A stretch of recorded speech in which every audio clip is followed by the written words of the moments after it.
की अधिक शादी हो वो औरतों का शौकीन है, यही मतलब हुआ इसका। अच्छा, इसका अगर यही मतलब है तो श्री कृष्ण जी ने 1623 बीवियां की, वो भी औरतों के शौकीन होंगे फिर तो। बोलो वसीम रिजवी, पूछो नरसिंहानंद जी से क्या कहेंगे श्री कृष्ण जी के बारे में, क्या कहोगे कि वो औरत के शौकीन नहीं थे? चलिए उसको छोड़िए, राजा दशरथ जी ने 3 शादी की, उसको छोड़िए। हमारे ये उत्तर प्रदेश से करीब में पटियाला है एक जगह, पटियाला का एक महाराजा, एक राजा बहुत बड़ा भूपेंद्र सिंह, पता उनकी कितनी बीवी थी याद है आपको? नहीं है?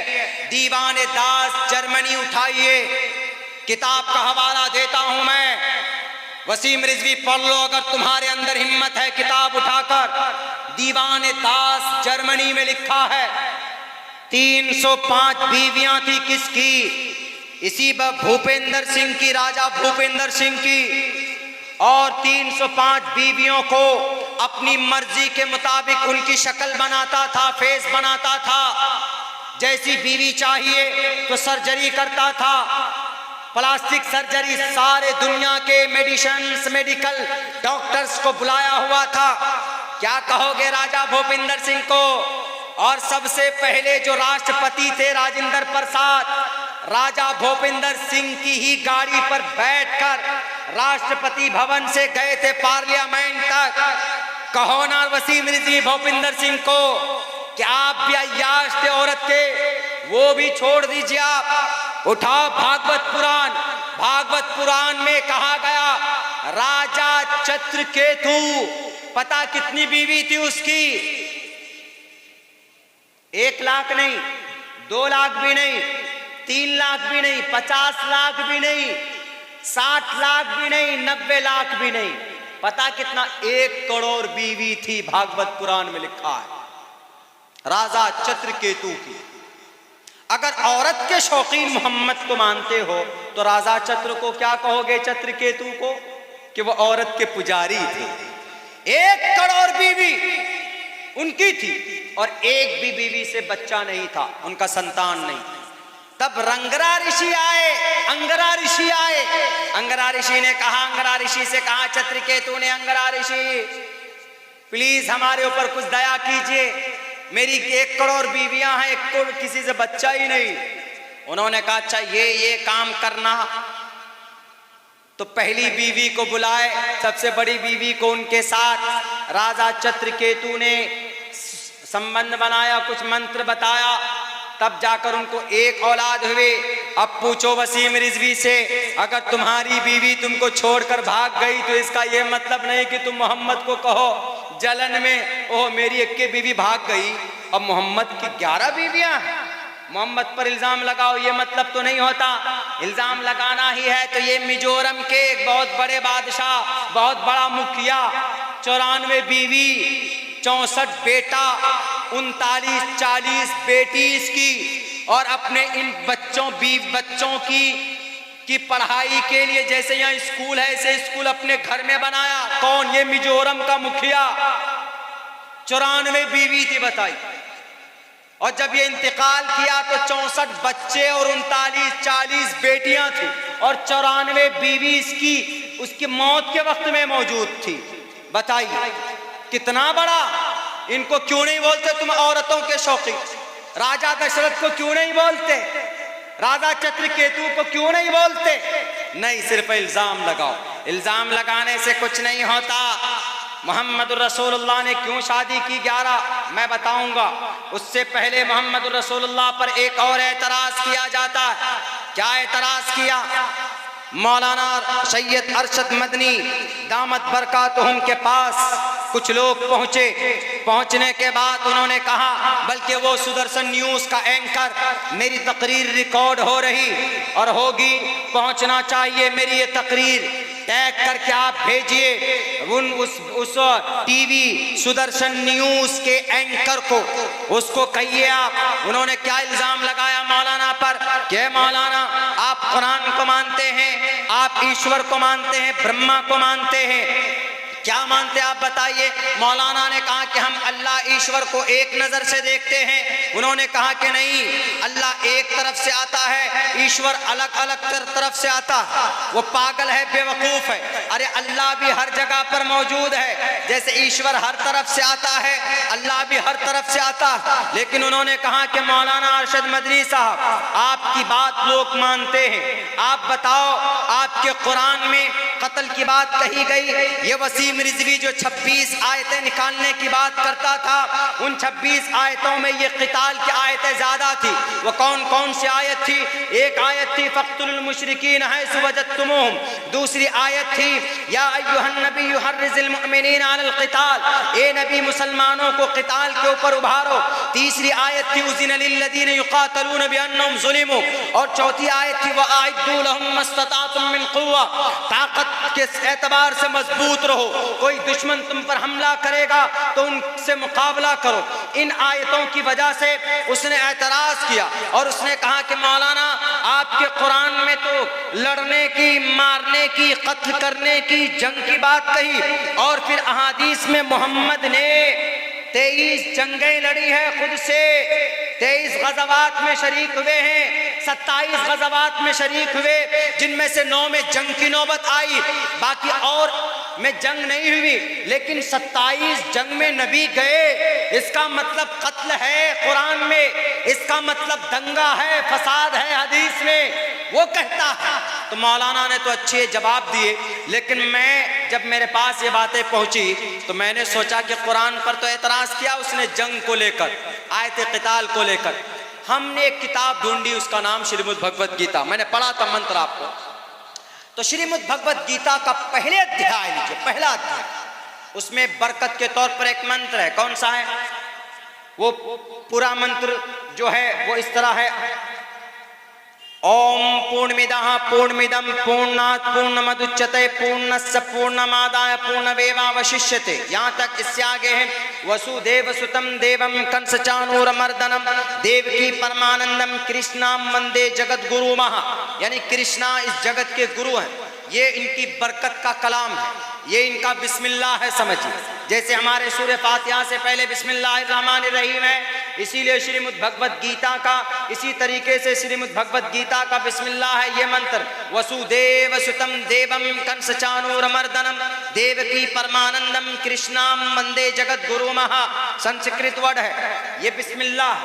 हमने देखा कि कुरान में सबसे पहली आयत, पहली सूरत की पहली आयत क्या है? अल्हम्दुलिल्लाहि रब्बिल आलमीन अर्रहमानिर रहीम मालिकि यौमिद्दीन इय्याका नअबुदु व इय्याका नस्तईन इहदिनस सिरातल मुस्तकीम सिरातल लज़ीना अनअमता अलैहिम गैरिल मग़ज़ूबि अलैहिम वलद्दाल्लीन। पूरी सूरत है, दुआ है, अल्लाह की तारीफ है और गुमराही से बचने की तलकीन है। कहीं पर लड़ाई नहीं है इस पूरी सूरत में, कहीं पर भी नहीं। इससे आगे जो सूरत है सूरह बकरा, अलिफ लाम मीम ज़ालिकल किताबु ला रैब फीह हुदल लिल मुत्तकीन अल्लज़ीना युमिनूना बिल गैबि व युक़ीमूनस सलाता व मिम्मा रज़क़नाहुम युनफ़िक़ून। कहीं पर जंग है, कहीं पर क़िताल है, नहीं है। अगर सूरह फातिहा में ही जंग की बात होती तो क्या बोलते? उछल उछल कर, सुदर्शन न्यूज़ वाला, रिपब्लिक वाला, इंडिया टीवी वाला उछल उछल कर बोलता, देखिए ये है कुरान, इसकी पहली आयत में है जिहाद। ऐसे ही बोलता है कि नहीं बोलता? आज भी बोलते अगर होता तो। लेकिन अल्लाह का करिश्मा ही अलग होता है। जब हमने श्रीमद् भगवत गीता को खोला, मंत्र पढ़ा, उनका बिस्मिल्लाह पढ़ा हमने, वसुदेव सुतं देवम पढ़ा, पढ़ने के बाद पहले अध्याय यानी पहली सूरत का पहली आयत यानी पहला मंत्र क्या है? धर्म क्षेत्रे कुरुक्षेत्रे संवेतायुत्सवः मामका पांडवाशय किम कुर्वत संजयः। सबसे पहले अध्याय के पहले मंत्र में जंग की बात कही गई। धर्म क्षेत्रे कुरुक्षेत्रे, कुरुक्षेत्र किसको बोलते हैं? जंग के मैदान को, बैटलफील्ड को बोला जाता है। और इधर कुरान में पहली आयत में कहीं पे जंग की बात है, नहीं है। दूसरी सूरत में भी है? बिल्कुल नहीं। श्रीमद् भगवत गीता के पहले अध्याय के पहले आयत पहले मंत्र में क्या है? धर्म क्षेत्रे कुरुक्षेत्रे धृतराष्ट्र वाच्य, धर्म क्षेत्रे कुरुक्षेत्रे। धृतराष्ट्र कहता है, धृतराष्ट्र कौन? जो कौरवों के अब्बा, पांडवों के भी अब्बा। वो कहते हैं किससे? वो अपने घर में हैं, किले में बैठे हुए। उधर कौरव और पांडव हस्तिनापुर के कुरुक्षेत्र के मैदान में मुकाबला कर रहे हैं। एक तरफ पांडु पांचों भाई, एक तरफ कौरव मैदान में खड़े। और किस बात की लड़ाई? जमीन की लड़ाई। जमीन के ऊपर लड़ाई शुरू हो जाती। तब जाकर इनके अब्बा घर पे बैठे, चूंकि दो लड़के लड़ रहे हैं तो अब्बा घर पे बैठ गए। तो अब्बा ने इनका कहा, इनके अब्बा ने धृतराष्ट्र ने क्या कहा? किससे कहा? संजू से। संजू, संजू कौन है? संजू आज के जमाने का मीडिया, जैसे आज तक वाले, एबीपी वाले, इंडिया टीवी वाले और रिपब्लिक भारत है, न्यूज भारत है, न्यूज 18, कई ऐसे चैनल्स है जो कॉमनर है, जो असबियत वाले हैं, नफरत फरस्त फैलाते हैं। उस वक्त का मीडिया संजू था और उस वक्त का प्रधानमंत्री कौन? धृतराष्ट्र। तो धृतराष्ट्र ने कहा कि संजू मुझे बताओ कि मैदान में क्या हो रहा? धृतराष्ट्र धर्म क्षेत्रे कुरुक्षेत्रे सम्मेता युत्सवः मामका पांडवाश्च किम कुर्वत संजय, कि मेरे बेटे कौरव और पांडवों के बीच में व्हाट इज हैपनिंग, क्या हो रहा है? ए संजू मुझे बताओ। तो संजू क्या कहता है? संजू देखकर कहता, वहीं से कैमरा लगाकर, वो भी यूट्यूबर था उस वक्त का, वो अपना पूरा रिकॉर्ड करके रखा। वो देखकर कहता है कि गुरुजी दोनों तैयार हैं लड़ने के लिए, लेकिन आपका बेटा जो अर्जुन है उसने हथियार डाल दिया है। देखिए श्रीमद् भगवत गीता के पहले मंत्र से जंग की बात है कि नहीं है? क्यों नहीं बोलते इंडिया टीवी वालों? क्यों नहीं बोलते न्यूज 18 वालों, सुदर्शन न्यूज वालों? कब तक चाटते रहोगे? कब तक चापलूसी दलाली करते रहोगे? इनकी ये अपने अंधभक्ति का चश्मा निकालो। क्यों नहीं बोलते कि श्रीमद् भगवत गीता के पहले मंत्र में जंग है, जंग, जिहाद है, जिहाद, क़िताल है, क़िताल। कुरान में होता तो पूरे कुरान को सर पर लेकर डांस करते दिल्ली में, जंतर मंतर में। श्रीमद् भगवत गीता में तो नहीं बोलोगे? क्या कहा संजीव ने कि सर पता है जंग के मैदान में क्या हो रहा है?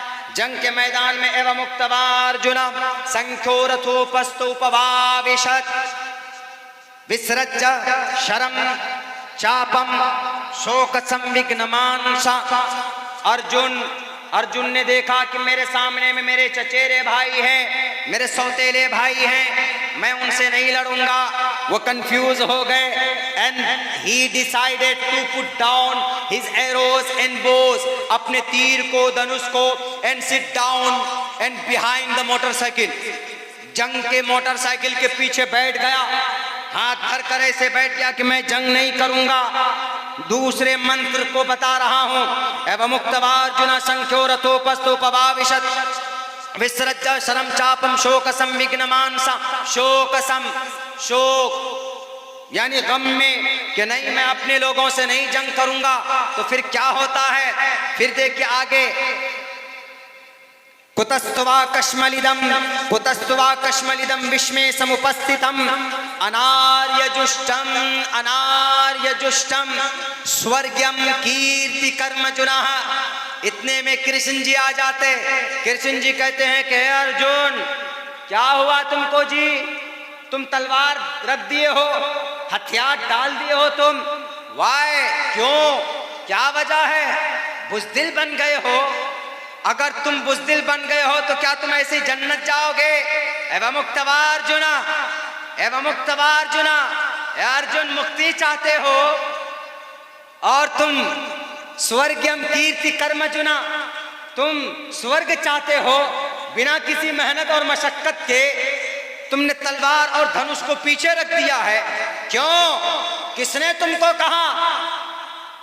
मैं झूठ बोलता हूं न्यूज एंकर के बेलगाम के घोड़ों, अगर मैं झूठ बोलता हूं अपने राजनेताओं के गुलामों, मेरी जुबान को सिल देना, मेरी जुबान को काट डालना। मैं झूठ बोल सकता हूं, श्रीमद् भगवत गीता झूठ नहीं बोल सकता। श्रीमद् भगवत गीता आपका, गीता प्रेस आपका। और फिर संजीव कोट करता है धृतराष्ट्र के सामने में, कृष्ण जी और अर्जुन के बीच में वार्तालाप होते हैं, कहते हैं कुतस्त्वा कश्मलिदम विश्वे समुपस्थितम कीर्ति कर्म जुनः स्वर्गम कीर्ति कर्म जुनः। श्री कृष्ण जी कहते हैं अर्जुन को कि ये किसने तुमको कहा, उठो उठो। साफ लफ्जों में क्या कहते हैं, उठो। किलेबियम्मास्मगमः पार्थ नैतत्वय्युपद्यते। ए अर्जुन, किलेबियम्मास्मगमः पार्थ नैतत्वय्युपद्यते। शुद्रम हृदय दौर्बल्यम, ताकत को दिखाओ, ताकत को दिखाओ, तलवार उठाओ, मुकाबला करो इन कौरवों के खानदान से, मिटा दो कौरवों को हस्तिनापुर में। बताइए श्री कृष्ण जी करें जो ईश्वर है। अगर हमारे नबी कहते कि साथ तलवार उठाओ, और हमारे नबी क्या कहते हैं जंगे बद्र के में फतेह मक्का के मौके पर, साथ अपने दुश्मन पर तलवार नहीं उठानी है। साथ तुम इंतकाम की बात करते हो, मेरे जमीर पे चोट लगती है। मेरे भाइयों बताओ, सुदर्शन न्यूज के एंकर, इंडिया टीवी के एंकर, इस्लाम को बदनाम करने वाले गुर्गे, इस्लाम को बदनाम करने वाले यहूदियों के मौजूदा हुक्मरान के चेले और एजेंटों सुनो, इस्लाम कहीं से भी जिहाद की दावत नहीं देता, इस्लाम कहीं से भी लड़ाई की तलकीन नहीं करता। अगर नबी ने 27 जंगें लड़ी है तो अबू जहल ने पेश कदमी की थी, जंगे बद्र वजूद में आया, अबू जहल मारा गया, तो अबू जहल के इंतकाम के लिए उनके लोगों ने फिर जंगे उहद को कायम करवाया। उसके बाद फिर गज़वा खंदक, कुफ़ार आए थे, नबी ने बचाव के लिए खंदक को खोदा। गज़वा हुनैन में यहूदियों ने बनु कुरैज़ा, बनु क़ैनुक़ा मुआदे के खिलाफ काम किया था, तब जाकर जंग की पेश कदमी की थी मोहम्मद ने, खुद से चढ़ाई नहीं की थी मोहम्मद ने। अगर नबी ने दुश्मन जब आ जाए मैदान में, नबी ने उनका मुकाबला किया है, तो इन पैगाम को लेकर अगर तुम्हारे पेट में दर्द होते हैं, अगर या अय्युहन नबी युहर्रिज़ुल मुमिनीना अलल क़िताल को देखकर अगर तुम कहते हो कि इस्लाम का मतलब जिहाद है, तो फिर उठाओ श्रीमद् भगवत गीता के पहले मंत्र को, जिसमें कहा गया, याद ना हो तो दोबारा पढ़ता हूं, याद करो, पढ़ो, अपने गुरु घंटाल से सीखो, वो बताएंगे तुम्हें क्या मतलब है। धर्म क्षेत्रे कुरुक्षेत्रे संवेता युत्सवः मामका पांडवाशय किम कुर्वत संजयः कुतस्तवा एवं मुक्तवार्जुन संख्यो रथोपस्थोपभाविशत् विश्रम सरम शोक संविघ्न मानसा शोक कुतस्तवा कश्मलिदम विस्मय समुपस्थितम। और साफ लफ्जों में कहा, शोक संविघ्न मानसा, शोक संविघ्न मानसा कीर्ति कर्म जुनः स्वर्गीयम कीर्ति कर्म जुनः अनार्य जुष्टम शुद्रम हृदय दौर्बल्यम। जब श्री कृष्ण जी अर्जुन को कह सकते हैं कि लड़ो, मुकाबला करो, अपना हक लो, अगर मोहम्मद भी दुश्मनों से मुकाबले के लिए, अपने गांव को बचाने के लिए अगर मुकाबला करते हैं, तो तुम्हारे पेट में क्यों दर्द होता है? आरएसएस वालों बताओ, जवाब दो इसका, तब तुमको हम बताएंगे कि मोहम्मद ने जिहाद क्यों की, तुमको खुद बात समझ में आ जाएगी। लेकिन नहीं, सिर्फ दुश्मनी है, सिर्फ दुश्मनी है। मेरे भाइयों, एक बात और मैं बता दूं, चूंकि वक्त भी बहुत हो चुका है, नबी ने 11 शादी क्यों की, मैं ये बात बताकर अपनी बात खत्म करने की कोशिश करूंगा। हालांकि हमने सोचा था कि हमारे नौजवानों के ताल्लुक से भी कुछ ऐतिहासिक हमारे ऐसे पूर्वज गुजरे हैं जिन्होंने 10 साल 15 साल की उम्र में बहुत सारे ऐसे ऐतिहासिक काम किए देश के लिए, अपने दुनिया के लिए, वो भी बताना ज़रूरी समझता था। लेकिन उससे पहले नबी ने 11 शादी क्यों की? उन्होंने क्यों कहा कि नबी अय्याश? नबी पाक अलैहिस्सलाम ने 11 शादी की, उसके पीछे एक मसलहत है, एक मकसद है। मैं बात पेश करता हूँ आपके सामने, बस 8, 9, 10 मिनट का वक्त मैं चाहता हूँ, और जो अगले मुकर्रिर हैं उनको बुला लिया जाए, अगले वक्ता को बुला लीजिए। नबी पाक अलैहिस्सलाम ने पहली शादी की किन से? अम्मा खदीजतुल कुबरा रज़ी अल्लाह ताला अन्हा से। अम्मा खदीजा की उम्र कितनी? 45 साल और 2 मरतबा बेवा हो चुकी। और मोहम्मद रसूलुल्लाह की उम्र कितनी? 25 साल, यानी फुल जवानी, पूरी जवानी। आपने निकाह किया एक खदीजा से और 25 साल की उम्र से लेकर आपने 54 साल की उम्र तक कोई दूसरी शादी नहीं की। पूरी जवानी आपने एक बूढ़ी मुअम्मर औरत के साथ गुजार दी। वसीम रिजवी, तुम गुजार सकते हो? नहीं गुजार सकते। औरत के शौकीन अगर नबी होते तो जवानी में जवान कुंवारी औरत से शादी करते, लेकिन नबी ने नहीं की। अम्मा खदीजा 2 मरतबा बेवा हो चुकी थी। 2 मरतबा, पहले मोहम्मद से पहले 2 मरतबा उनके पहली औलाद भी थी। है कोई माए का लाल? तुम्हारे लाल बुजक्कर ने अगर शादी नहीं की तो उसको क्या पता, उसको क्या पता। हमारे भारत के बड़े कायद साहब, पीएम साहब तो अपनी बीवी को छोड़े हुए हैं, उनको बीवी के हुकूक का क्या पता। 40 साल से उनको तलाक दिए हुए, उनको तो हक दे नहीं पाए। आए बेटियों के हक की बात कर। उत्तर प्रदेश के लाल मुजक्कर जी, उन्होंने तो शादी की नहीं है, उनको क्या पता कि औरत का मकाम क्या है, बीवी का मकाम क्या है। हमारे नबी ने बताया बीवी का मकाम क्या है। 54 साल की उम्र तक पूरी जवानी आपने किसी से शादी नहीं की, सिर्फ एक बूढ़ी औरत के साथ बिता दी।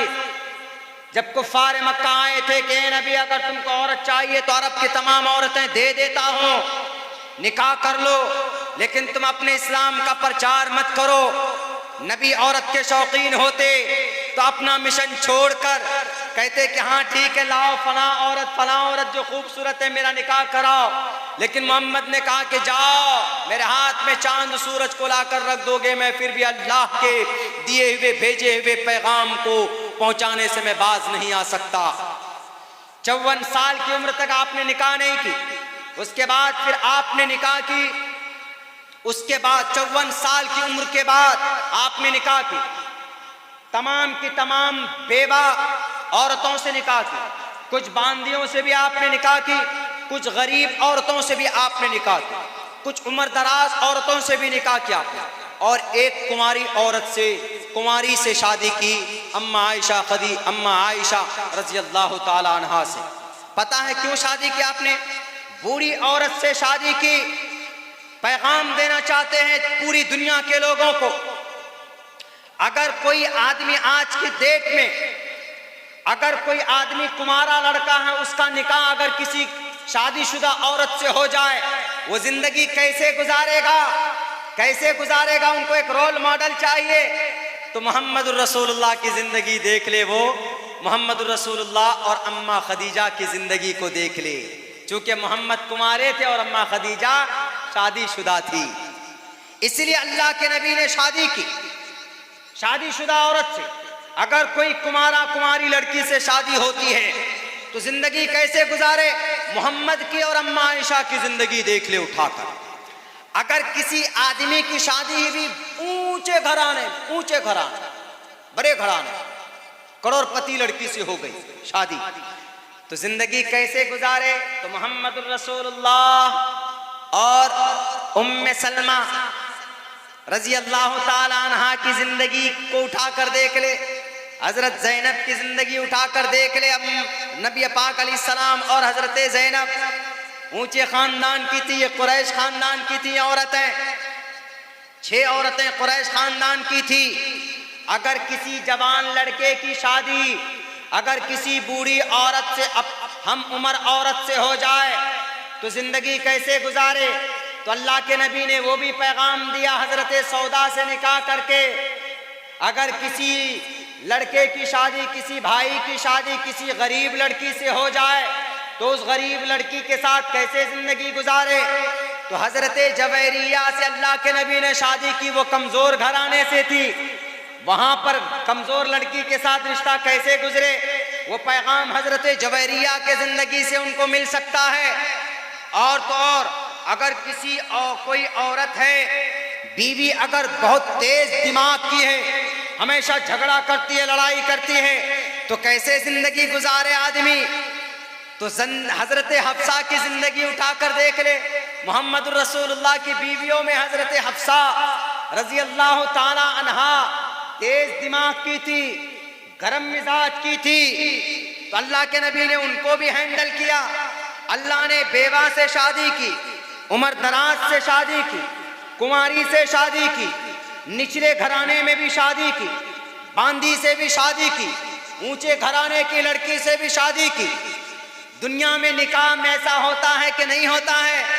पूरी दुनिया के अंदर शादी के बाद बैलेंस को बरकरार रखने के लिए मोहम्मद रसूलुल्लाह ने अलग अलग शादी की, ताकि 1450 साल बाद में आने वाली जो हमारे कौम है, हमारे लोग हैं, हमारी उम्मती हैं, उनको शादी अगर किसी से भी हो जाए, मालदार में हो जाए, तो मालदार औरत के साथ कैसे जिंदगी गुजारते हैं। खदीजा के साथ मेरा रिश्ता देख ले। कुंवारी से कैसे जिंदगी गुजारते हैं, अम्मा आयशा की हिस्ट्री को देख ले। तेज दिमाग औरत है तो हजरत हफ्सा की जिंदगी देख ले। अगर कोई गरीब घर की औरत है, हजरत मैमूना और जवेरिया की जिंदगी देख ले।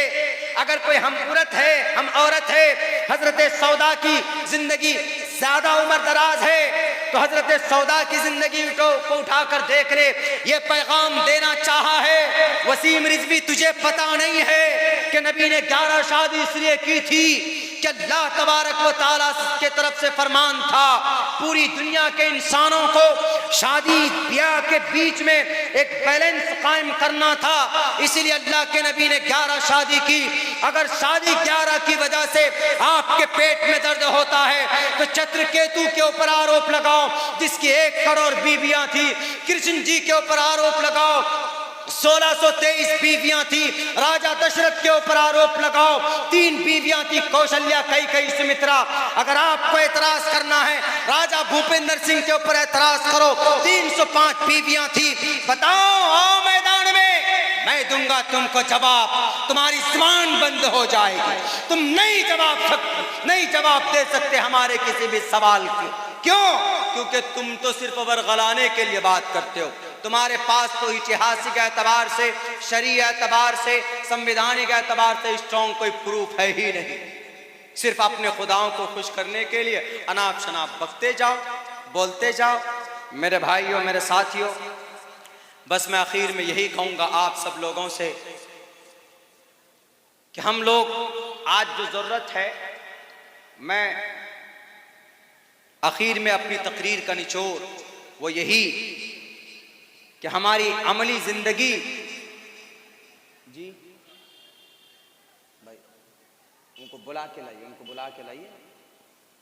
डेली का मामला आ चुके, डेली रात भी कम से कम 2 घंटे 5 मिनट तक मेरी बात हुई है दिनाजपुर में। कल का प्रोग्राम हमारा लखनऊ का है। एक पूरे दिन सफ़र करना, रात को तकरीर करना, वो भी 2 घंटा करना। आप तो ये समझते हैं कि मौलाना हमारे यहाँ आए, ये मेरी खुशनसीबी है, मोहब्बत है, आए। लेकिन आप ये समझते हैं कि शायद मौलाना यहीं तकरीर कर रहा है। नहीं, तकरीबन 1.5 पौने 2 महीने से डेली रात का प्रोग्राम होता है। डेली माइक पे बोलने से क्या हालत होती है, वो जो लोग स्पीकर लोग हैं, जो लोग माइक में बोलते हैं, वो आपको बताएगा। मैं फिर भी 2 घंटे का टारगेट लेकर चला था और मैंने कोशिश भी की है आप लोगों को कि इसके अंदर कुछ अच्छी बातें हो जाए। बहरकैफ मैं शुक्रगुजार हूँ कमेटी का। लंबे दिनों से तैयारी चल रही थी और सबसे ज़्यादा शुक्रगुजार फिरोज़ भाई का, मुस्तकिल राब्ते में रहे, बड़े मुखलिस हैं। और हमारे साथ तजम्मुल भाई, मुकीम भाई भी कलकत्ता से लेकर यहाँ तक पहुँचे आप लोगों के बीच में। और सबसे बड़ी बात मुझे खुशी हुई कि आप लोग अभी तक 1 बजे तक यहाँ पर बैठे। इसका मतलब आपको आपकी शरीयत से, आपके कुरान के ताल्लुक से जो बातें की जाए, आपको उससे बेपनाह मोहब्बत है। मैं आखिर में एक पैगाम देना चाहूँगा। 15 से 15 मिनट के अंदर मैं अपनी बात ख़त्म करता हूँ, चूँकि हमको ऑर्डर थोड़ा और मिला है। लेकिन 15 मिनट के अंदर खुसूसन नौजवानों से क्या पैगाम देना चाहूँगा। मेरे भाइयों, तकरीरों से समस्या हल नहीं होता। अमली मैदान में हम क्या कर रहे हैं वो चीज़ मायने रखती है। तकरीर की हमने, बहुत देर तक तकरीर की, हमने भी की, मुफ्ती साहब ने भी की, अभी आएंगे वो भी करेंगे। लेकिन मसला ये है कि तकरीर से मामला हल होगा कि नहीं। सिर्फ तकरीरों से मामला हल नहीं होगा, मैदान में निकलना पड़ेगा। मैदान में कौन निकलेंगे? हमारे जो बूढ़े हजरात हैं, उनका तो वक्त गुजर गया, लेकिन मैं आई एम 33 ईयर्स ओल्ड, मेरी 33 साल की उम्र है, 33 साल की। इसीलिए मैं जवानों को मुखातब ज़्यादा करता हूँ कि नौजवानों, आपके हाथ में इस कौम की तकदीर है। जैसे यहूदी की नई नस्ल ने अपनी कौम को उरूज पर पहुँचाया, आप भी चाहें तो अपनी कौम को उरूज पर पहुँचा सकते हैं। वो कैसे जी? सबसे पहले नंबर पर आपको क्या काम करना है? आपको अगर बॉडी फिल्टर बनना है तो मना नहीं है, बॉडी फिल्टर बनिए।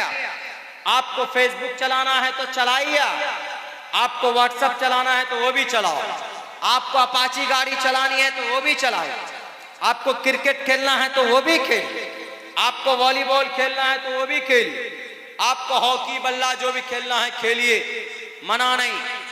कोई भी काम के लिए मैं मना नहीं करूंगा, आपको फुल्ली इजाजत है, परमिशन है। लेकिन करना क्या है, कैसे करना है, मैं वो आपको थोड़ा मेथड बताता हूं, आपको तरीका बताता हूं। जो हमारे नौजवान तिजारत से लगे हुए, वो तिजारत में आगे बढ़ने की कोशिश करें। जो हमारे नौजवान पॉलिटिक्स में, सियासत में हैं, वो ढंग की राजनीति करें, सियासत में अपने फील्ड को मजबूत करें, समाज को सही दिशा में ले जाने की मेहनत करें। जो हमारे नौजवान बेसिक और ज़रूरी इंटर और मैट्रिक ग्रेजुएशन नहीं किए, उनसे मैं दरख्वास्त करता हूं कि आप अपनी तालीम को मुकम्मल कीजिए। आप मैट्रिक कीजिए, इंटर कीजिए। अगर आप तालीमी मैदान में आगे जाएंगे तब ना आपको पता चलेगा कि अगर आपका कोई मर्डर कर दे या आपके रिश्तेदार का, तो कौन सा धारा लगता है। मर्डर करने पर 302 लगता है।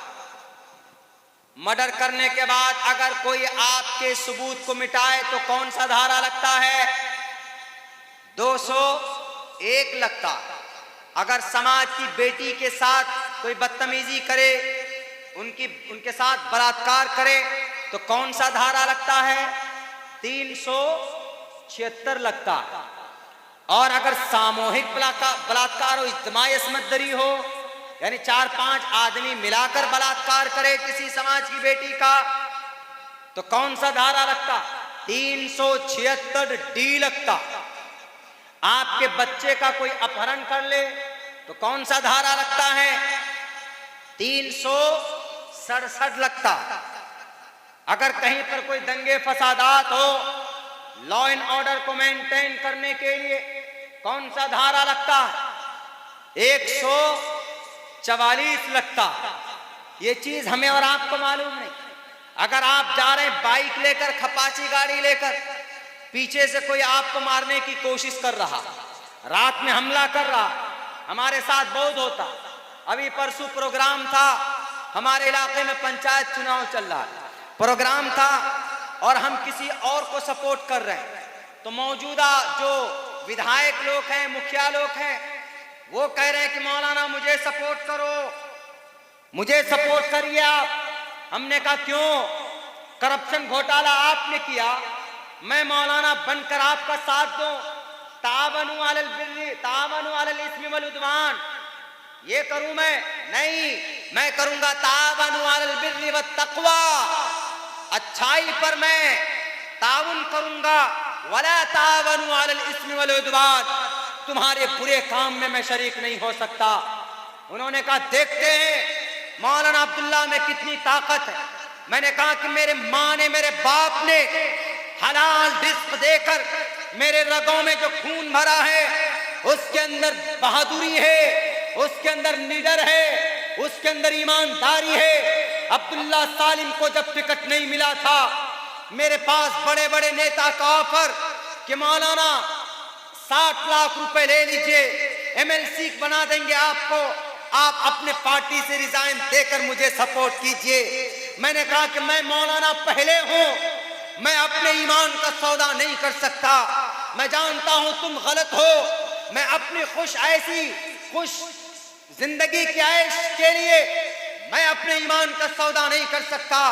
जब मैंने तब नहीं किया तो आज तो बिल्कुल भी नहीं कर सकता। ब्लैंक चेक दिए जाते हैं, मौलाना भर लीजिए, करोड़ों रुपए भर लीजिए, हमको सपोर्ट कर दीजिए। मैंने कहा कयामत आ सकती, जैसे नबी ने कहा था अपने कुफ्फार मक्का के सामने में कि मेरे हाथ में चांद सूरज को लाकर रख दो, मैं फिर भी उस नबूवत के काम से बाज नहीं आ सकता।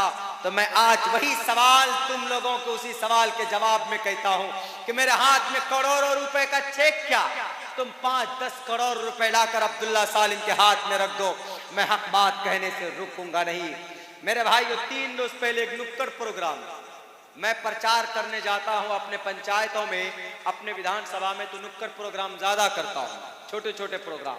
तो मेरे नुक्कड़ प्रोग्राम थे, तो वो कुछ लोगों को शराब पिलाकर डीजे, बड़ा डीजे वो साउंड वगैरह लगा दिया, एकदम डांस धुकुम चल रहा है एकदम पूरे। कहां पर, जहां पर हमारा प्रोग्राम होना वहीं पे करीब में गाड़ी लगा दी। हमने कहा कि चलो हम सक्सेस हैं, कम से कम वो हमको तो समझ रहा है ना इस लायक के कि मौलाना जिसको सपोर्ट कर रहे हैं वो जीतने जा रहा है, उसका फील खराब करो। लेकिन राजनीति में उल्टा हो जाता है। राजनीति में किसी का पैर तोड़ दिया तो सोचता है कि पैर तोड़ दिए तो अब प्रचार नहीं कर पाएगा, लेकिन ये नहीं सोचता कि पैर तोड़ने से सहानुभूति का कितना वोट मिलता है। वो सोचा कि हम डीजे लगा देंगे तो डुक करेंगे, मौलाना की बात कोई सुन नहीं पाएगा। लेकिन जो आवाम थे, जो मजमा था, उन्होंने देखा कि अरे मौलाना आए हुए हैं, कुछ कुरान और हदीस की बात हम सुनना चाहते हैं, कुछ दीन और दुनिया की भी बात सुनेंगे। लेकिन ये हराम खोर नालायक कौन है जी? कहा कि ये फलना मुखिया है, फलना सरपंच। का अच्छा वो इतना बदतमीज है, हम तो सोचते थे उन्हीं को वोट डालेंगे, लेकिन आज से हराम खोर को नहीं वोट देंगे। क्यों? क्योंकि वो जब आज दादागिरी कर रहा है, आज शराब पिलाकर डांस करवा रहा है, जबकि आज उसके पास पावर नहीं है, तो जीतने के बाद तो कचूमर बना देगा वो। हमने कहा भैया हमारा मिशन कामयाब हो गया। वो डुक कर रहे। उसके बाद हमने कहा कि और आओ बेटो, हमारे पास टूटा फटा माइक था, हम लेकर टेबल पर खड़े हैं। हमने कहा कि कम से कम 1-2 आदमी पत्थर भी मारेगा, उसका शराबी पत्थर मारेगा, मेरे सर में लगेगा, खून बहेगा, तो हमारा कैंडिडेट उसी वक्त जीत जाए। लेकिन उन्होंने ये गलती नहीं की। मैंने वहां पर भी ये बात कही सामने में, मैंने कहा कि मेरे भाइयों, अल्लाह के नबी जब बात करते थे, कुरान पढ़ते थे, तो उतबा, शैबा, वलीद, हंजला, मुगीरा चीखते थे कि नबी की बात कहीं सुन न ले, हम नबी की सुन्नत जिंदा कर रहे हैं और ये लोग अबू जहल की सुन्नत जिंदा कर रहे हैं। अब अबू जहल के चेलों को वोट दोगे या नबी की सुन्नत को जिंदा करने वालों को वोट दोगे? अब बताइए। तो लोग तो वही समझ गए कि भाई नहीं, मौलाना सही बोल रहे हैं। देखिए बेचारे कितने शरीफ हैं, अपनी बात आराम से कहकर जा रहे हैं, और वो कितना नालायक है, हरामखोर है, बदतमीज है। खुद औरतें गाली देने लगी। अच्छा, जिस दिन आएगा मौलाना तो खर्रा लेकर उसका स्वागत करें, झाड़ू पिटना बेलना से उसको मारेंगे। मेरे भाइयों, मेरे साथियों, औरतें मैदान में आ गई। औरतों की गाली हमारे यहाँ अजीब अजीब तरह की गाली होती है। हम वो गाली नहीं बोल सकते यहाँ पर, मतलब फला इतने खतरनाक गाली बोलती है, आने दो साले को, आने दो, पकड़ कर आज पकड़ते हैं उसको, पकड़ के दबाते हैं। एक तो मौलाना मिलते नहीं, आज मौलाना आए, वोट के ताल्लुक से तो इनकी तकरीर नहीं सुनने दी। तुमको देखते हैं 8 तारीख को, तुमको एक वोट जो मिल जाए, उनके हिमायती, उनके मुखालिफ बन जाए। मेरी माँ और मेरी बहनों,